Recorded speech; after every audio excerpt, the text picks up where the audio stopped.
రోజాని రమాదేవి బయటకు గెంటేయటంతో రూమ్కి వచ్చిన రోజా అయితే కోపంగా రగిలిపోతుంటుంది.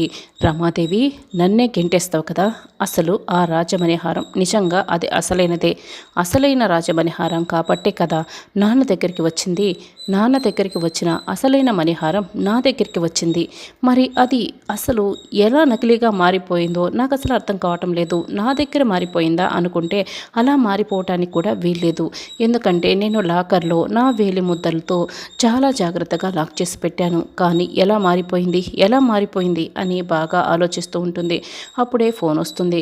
ఎవరు అని రోజా అడుగుతూ ఉంటుంది. ఏంటి, నా వాయిస్ కూడా గుర్తుపట్టలేదా? ఎలా ఉన్నావేంటి, ఏడుస్తున్నావా అని దీక్ష అడుగుతూ ఉంటుంది. ఎవరని అడుగుతున్నాను కదా అని రోజా కోప్పడుతూ ఉంటుంది. ఓ అవునులే, నువ్వు ఎలాగో ఏడుస్తూ ఉంటావు, నా వయసు నీకెలా గుర్తొస్తుంది? నేను దీక్షని మాట్లాడుతున్నాను. నువ్వు నీది కాదు అనుకున్న దానికోసం బాగా వెంపర్ల వాళ్ళని చూసావు. ఇప్పుడు అరుణ్ బావ నా సొంతం, మా నిశ్చితార్థం కూడా పూర్తయింది. నీకు అందని దాని గురించి, నీది కాదన్న దాని గురించి తాపత్రయపడితే ఇలాగే బాధపడాల్సి వస్తుంది. కాబట్టి అరుణ్ బావ నీ సొంతం ఎప్పుడు కాదు అని చెప్పడానికే నేను ఫోన్ చేశాను. చూడు, ఇక నువ్వు అరుణ్ బావని మర్చిపోవడమే కరెక్ట్ అని దీక్ష చెప్తూ ఉంటుంది. చూడు, నాతోనే పెట్టుకుంటున్నావా? నాది దక్కాలి అనుకున్న ప్రతిదీ దక్కే తీరాలి. నాకు దక్కని దాని గురించి నేనేం చేస్తానో నీకు అస్సలు తెలియదు కదా. చూస్తూ ఉండు, వెయిట్ అండ్ సీ, నేనేం చేస్తానో ముందు ముందు నీకే తెలుస్తుంది అని రోజా అయితే కోపంగా ఫోన్ పెట్టేస్తుంది. ఇక చామంతి, అమ్మ ఈ 4 రోజులు ఇంట్లో లేదు కాబట్టి సరిపోయింది. అయినా కూడా అమ్మకి అక్క విషయం ఖచ్చితంగా చెప్పి తీరాల్సిందే, అమ్మకి తెలియటమే మంచిది అని అనుకుంటూ, అమ్మ అక్క గురించి నీతో మాట్లాడాలమ్మా అని చెప్తూ ఉంటే, ఎలా ఉంది అని శ్యామల అడుగుతూ ఉంటుంది. అమ్మ, అక్క ఇక్కడ చాలా చేసిందమ్మా, అరుణ్ బాబుని పెళ్లి చేసుకోవాలని చూసిందమ్మా అని రోజా ఏమేం చేసిందో చామంతి అది మొత్తం కూడా ఇక చెప్తూ ఉంటుంది. ఏంటిది, ఎందుకు అలా చేసింది అని శ్యామల తలకొట్టుకుంటూ, ఒకసారి ఫోన్ చేసి నేను మాట్లాడతాను అని చెప్తూ ఉంటుంది. అమ్మ, ఇప్పుడే అక్క చాలా బాధలో ఉందమ్మా, నిశ్చితార్థం చెడిపోయినందుకు మళ్ళీ ఇప్పుడు తిడితే నువ్వు ఇంకా బాధపడుతుంది.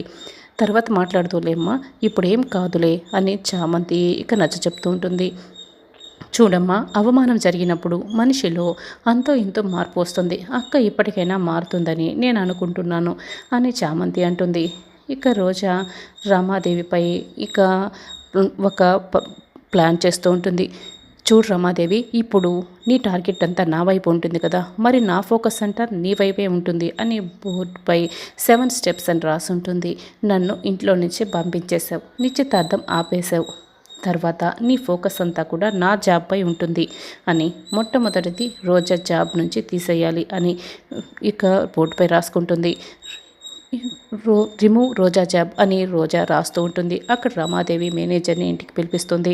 రోజాని వెంటనే జాబ్లో నుంచి పీకించేయాలి అని చెప్తూ ఉంటుంది. అరుణ్ అయితే చాలా షాక్ అయ్యి ఇంకా బాధపడుతూ వింటూ ఉంటాడు. మేడం, ఉన్న పడంగా ఇలా చెప్పపెట్టకుండా తీసేస్తే లీగల్ ఇష్యూస్ వస్తాయి మేడం అని చెప్తూ ఉంటే అప్పుడే చామంతి వింటుంది. అయ్యో, అక్క ఉద్యోగం కూడా పోయిందా, అక్క చాలా బాధపడుతుంది అని అనుకుంటూ ఉంటుంది. ఎన్ని ఇష్యూస్ వచ్చినా నేను ఫేస్ చేస్తాను, ముందు చెప్పించేయండి అని రమాదేవి ఇక గట్టిగా కోప్పడి పంపించేస్తుంది. అలాగే మేడం అంటూ సారీ సార్ అని అరుణ్కి సారీ చెప్పి అతను వెళ్ళిపోతాడు. చూడు రమాదేవి, నువ్వు నన్ను జాబ్ నుంచి తీసేస్తావు, కానీ నేనేం చేస్తానో తెలుసా? స్టాఫ్తో స్ట్రైక్ చేపిస్తాను. ఇది నా ప్లాన్ అంతా కూడా. చూస్తూ ఉండు, నువ్వు నన్ను తట్టుకోలేవు రమాదేవి, తట్టుకోలేవు. నేను అనుకున్నది సాధిస్తాను అని రోజా అనుకుంటుంది. ఇక అరుణ్ ఆఫీస్లో ఉంటాడు. రోజాకి న్యాయం జరగాలి అని అక్కడ ఇక స్ట్రైక్ చేస్తూ ఉంటారు. రోజా వాళ్ళందరికీ కూడా ఇన్స్ట్రక్షన్స్ ఇచ్చి ఉంటుంది. రోజా ఇన్స్ట్రక్షన్స్ ప్రకారమే వాళ్ళందరూ అలా స్ట్రైక్ చేస్తూ ఉంటారు. అప్పుడే మేనేజర్ ఆ స్టాఫ్ దగ్గరికి వస్తారు. నచ్చ చెప్పాలని ట్రై చేస్తూ ఉంటాడు. అలా ఎలా తీసేస్తారు సార్, అసలు రోజాని చెప్ప పెట్టకుండా తీసేస్తే ఎలా, మేమంతా అంగీకరించము అని చెప్తూ ఉంటే వెంటనే అతను అరుణ్ దగ్గరికి వెళ్తాడు. సార్, స్టాఫ్ అంతా కూడా స్ట్రైక్ చేస్తున్నారు, వాళ్ళు ఎయిర్ హోస్టెస్ కదా సార్, వాళ్ళందరూ డ్యూటీలో జాయిన్ అవ్వకపోవటం వల్ల ఫ్లైట్లన్నీ కూడా క్యాన్సిల్ అయిపోతున్నాయి. ఇలా అయితే మనకి చాలా లాస్ వస్తుంది సార్, నేనైతే నచ్చ చెప్పలేకపోతున్నాను, మీరే వచ్చి మాట్లాడండి సార్ అని చెప్తూ ఉంటే అలాగేనని అరుణ్ వాళ్ళ దగ్గరికి వస్తాడు. ఏంటి మీ ప్రాబ్లం అని అడుగుతూ ఉంటాడు. ఏంటి సార్, అలా రోజాని చెప్ప పెట్టకుండా ఉద్యోగం తీసేస్తే ఎలా సార్? రేపు మా పరిస్థితి కూడా ఇంతే కదా, రేపు మమ్మల్ని కూడా ఉద్యోగం నుంచి తీసేస్తారు కదా. అప్పుడు ఎవరు సార్ మాకు న్యాయం చేసింది? కాబట్టి రోజాని వెంటనే జాబ్లోకి తీసుకోవాలి అని చెప్తూ వాళ్ళు అరుణ్ దగ్గర డిమాండ్ చేస్తారు. అయినా కూడా వాళ్ళు ఒప్పుకోరు అని రోజా అనుకుంటుంది. అరుణ్ ఎంత నచ్చ చెప్పినా వాళ్ళైతే ఒప్పుకోకపోవడంతో అరుణ్ గదిలోకి వెళ్ళి మామ్కి చెప్పాల్సిందే అని అనుకుంటుంటాడు. ఇప్పుడు నా ఎంట్రీ అనుకుంటూ రోజా ఆల్రెడీ కారులో బయలుదేరి వస్తూ ఉంటుంది. వెంటనే అరుణ్ రమాదేవికి ఫోన్ చేస్తాడు. ఇక విషయమంతా చెప్తూ ఉంటాడు. నేను ఇప్పుడే బయలుదేరి వస్తున్నాను అని రమాదేవి వస్తూ ఉంటుంది.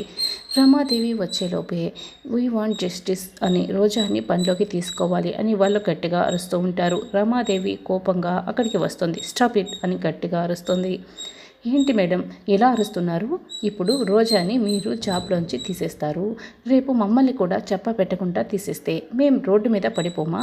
కాబట్టి రోజాని వెంటనే జాబ్లోకి తీసుకోవాలి, లేకుంటే మేము ఇలాగే స్ట్రైక్ చేస్తాం అని వాళ్ళందరూ కూడా ఒకే మాటపై ఉండి చెప్తూ ఉంటారు. ఇది నా ఇష్టం వచ్చినట్లు చేస్తాను. వీలైతే మీరు రోజా కోసం ఇలా స్ట్రైక్ చేస్తానంటే మీ అందరినీ కూడా ఉద్యోగం నుంచి తీసేస్తాను, మేమందరినీ కూడా ఉద్యోగం నుంచి పీకి పారేస్తాను అని చెప్తుంటే వాళ్ళంతా అది విని షాక్ అవుతారు. వెళ్ళిపోండి, మీరందరూ కూడా తక్షణమే నా కంటి ముందు నుంచి వెళ్ళిపోండి, మీరు అందరి ఉద్యోగాలు కూడా పీకేశాను అని రమాదేవి అంటూ ఉంటుంది. అవసరం లేదు మేడం అంటూ రోజా అక్కడికి వస్తుంది. నువ్వెందుకు వచ్చావు ఇక్కడికి? నీకేం అవసరం ఉందని వచ్చావు అని రమాదేవి అడుగుతూ ఉంటుంది. నేను మీకోసం రాలేదు మేడం, నేను వీళ్ళ కోసం వచ్చాను, స్టాఫ్ కోసం వచ్చాను అని చెప్తూ ఉంటుంది. వీళ్ళతో నీకేంటి పని అని రమాదేవి అడుగుతూ ఉంటుంది. వీళ్ళు నా కోసం ఉద్యోగాలు పోగొట్టుకోవడం నాకు ఇష్టం లేదు మేడం. అయినా కూడా నన్ను అలా తప్పుగా అర్థం చేసుకున్న వాళ్ళ దగ్గర నేనే ఉద్యోగం చేయాలనుకోవటం లేదు. కాబట్టి నేనే రిజైన్ చేస్తున్నాను. మీరందరూ నా కోసం ఇలా స్ట్రైక్ చేసి ఉద్యోగాలు పోగొట్టుకోవడం అవసరం లేదు. కాబట్టి నేనే రిజైన్ చేసి వెళ్ళిపోతున్నాను కదా. కాబట్టి ఇంతటితో ఆపేయండి.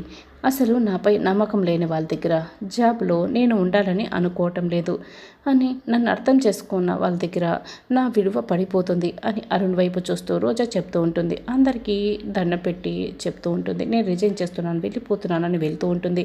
అప్పుడే స్టాఫ్ కావాలని రమాదేవి అరుణ్ వినేలా, రోజా చాలా మంచిది కదా, చూడు తనే రిజైన్ చేసి వెళ్ళిపోయింది, అంత మంచిదాన్ని అసలు వీళ్ళు ఎలా అనుమానించారు? తను ఏ తప్పు చేయలేదు, కానీ ఇలా నిందలు భరించాల్సి వస్తుంది అని వాళ్ళు చెప్పుకుంటూ ఉంటారు. అరుణ్ అయితే ప్రేమగా రోజా వెళ్తున్న వైపే చూస్తూ ఉంటాడు. అరుణ్ రోజాపై ప్రేమ పెరిగేలా స్టాఫ్కి రోజా ఎలా మాట్లాడాలని ఇన్స్ట్రక్షన్స్ ఇచ్చి ఉంటుంది. దాని ప్రకారమే అరుణ్ ప్రేమగా రోజా వైపు చూస్తూ ఉంటాడు.